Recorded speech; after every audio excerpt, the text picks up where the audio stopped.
That's a great idea. Take Portillo's. This is what you're going to do. You're going to make Portillo a suicide vest. What's up, everybody? Welcome to A Conversation with Colin. I'm Greg, and this is my roommate, Colin. Now, sometimes the Pride of Long Island says crazy stuff. So every Tuesday and Thursday, I reach into my random topic pile, pull it out, toss it at him, and we talk it out for your amusement. If you like that, like the video, subscribe to the channel, share it with your friends. Colin, are you ready? Yes. Today's topic of conversation is, what's Colin's zombie apocalypse plan? Would you rather fight Cordyceps-style zombies or Walking Dead-style zombies from XO-DOS-0? God, there's no... First of all, I would much rather be in The Walking Dead than I would be in The Last of Us. Oh my God, kidding me? I can't, no.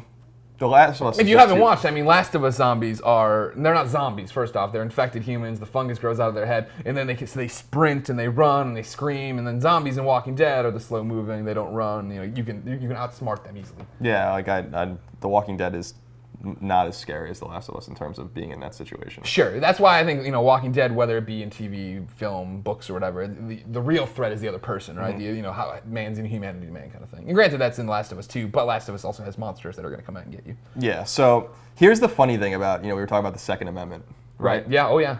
So all of Western Europe, fucked. Russia, fucked. A lot of other countries, Asian countries that don't allow personal handguns and personal firearms, fucked. United States, we'll be fine. So the thing about we're not all going to live, right? Oh, but you better believe that when the world comes back from this, if it ever does, America will rise again because we're the ones that had guns. We're the ones that have weapons, and we're the ones that are just a little bit more crazy than everyone else. For me, my zombie apocalypse plan never comes down to getting a gun. It's always I want to get a bat, I want to get a crowbar, I want to get some kind of blunt force trauma weapon that I can take off a head with. You know what I mean? Really fuck somebody up in the head.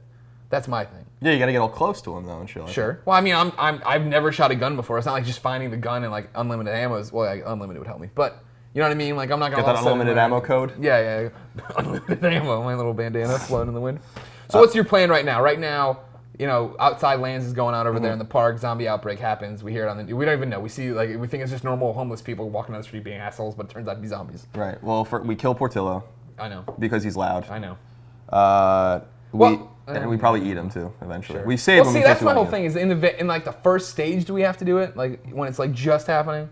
Well, it's either we do it immediately or we're gonna have to do it in the moment. You're not gonna have time. You're not gonna have time. I'm just gonna stab Portillo. See, that was I try to have a plan for everywhere I live, and so in my old place when I was in the high rise, right, I was just gonna hole up in the high rise. Of course, you plug your drains, you fill them with water before the water gets cut off, so you have all this water there ready to go. And then when it was for sure we're fucked, there's zombies, they're really everywhere, and somehow they're getting in the building at some point. That's when I was gonna toss Portillo over the balcony, and I was 14 floors up.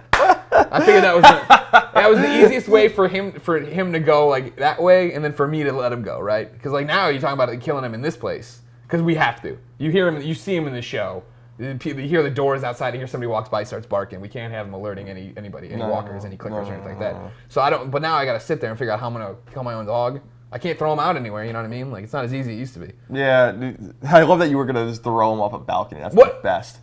It was like a Band-Aid for me, and he would have no idea what was happening, and it'd be over like that for him. That's so odd. I just see it and it's funny.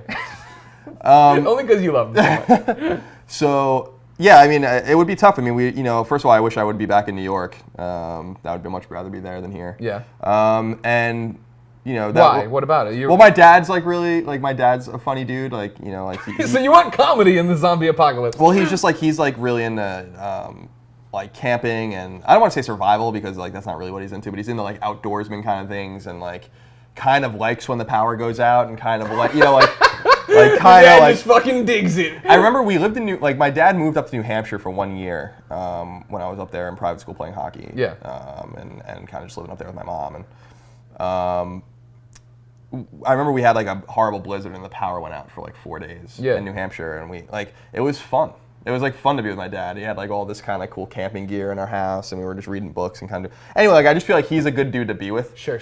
Like for that kind of thing, I think like my dad. I always say my dad, you know, who's like a retired New York City firefighter, and he's like in his early 60s now, like will very easily outlive me. Like, yeah, no doubt about that. He's not eating fucking jars of. No, he's like a vegetarian and like exercises a lot every day and like takes good care of himself. He's spiritually like very. So he's literally the complete opposite of you. Yeah. Okay. We are very similar politically, and okay. And I my dad's actually the person I'd like to most be like, but I'm just very far away from being like my dad.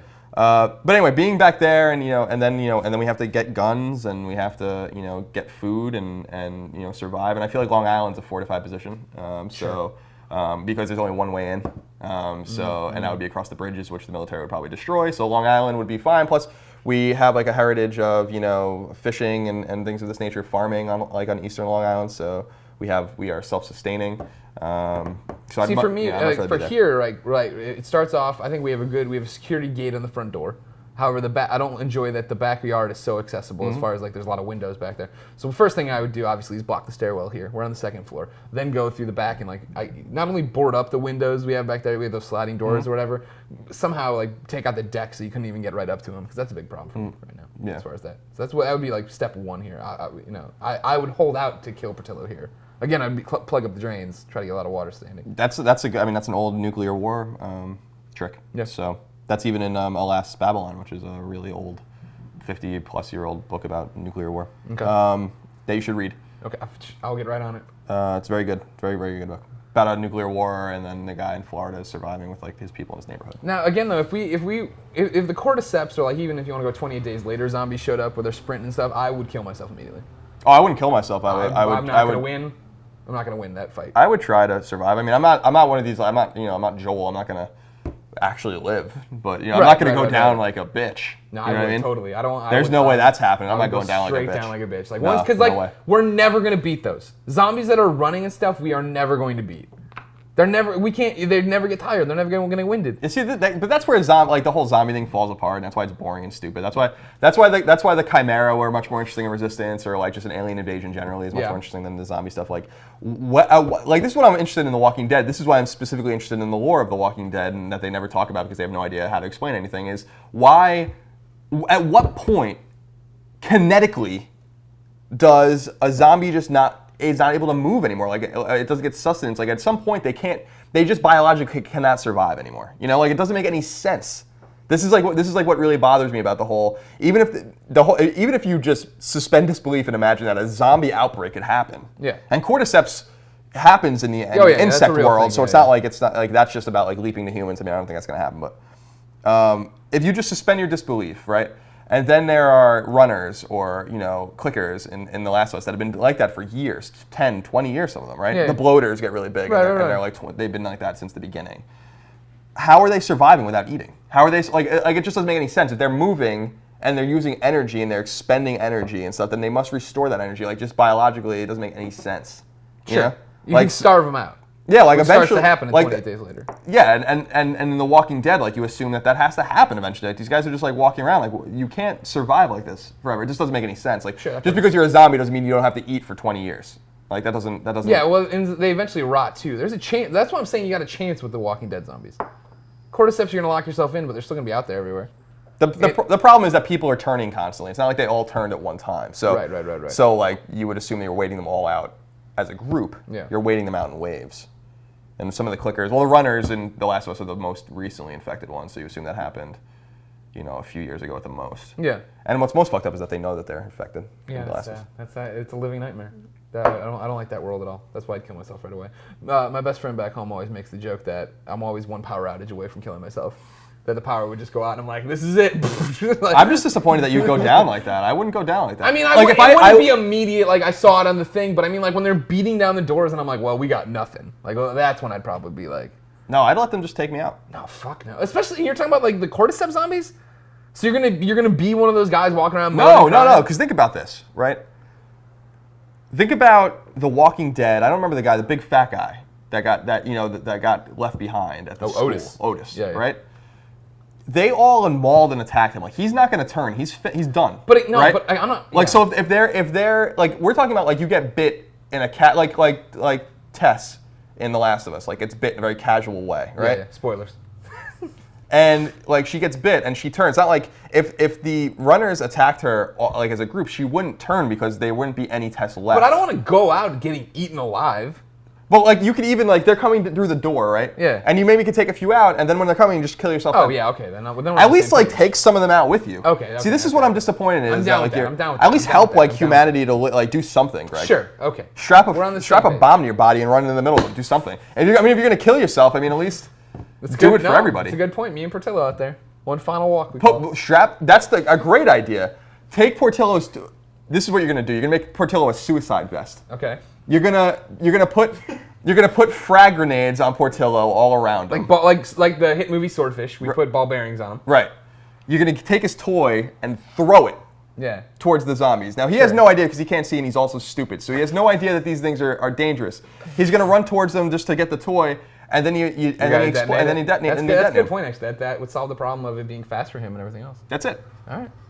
Some might call him a domestic terrorist, but I'd call him a hero for doing that. I mean, what, the terrorist against zombies? Like, okay, he did the right thing. It's fine. So there you go. Thank you, Exo Deuce Zero, for figuring out how to kill my dog in the zombie apocalypse in the most beneficial way for everybody. That was a good one. I like that one a lot. Ladies and gentlemen, if you have a good topic, make sure you leave it in the comments below. Send it to us on Twitter. Do something for this human race we keep talking about. Until then, like the video, subscribe to our series here on YouTube, and then come back every Tuesday and Thursday. Have a conversational day. He's like a mentally disabled, like half blind wiener dog.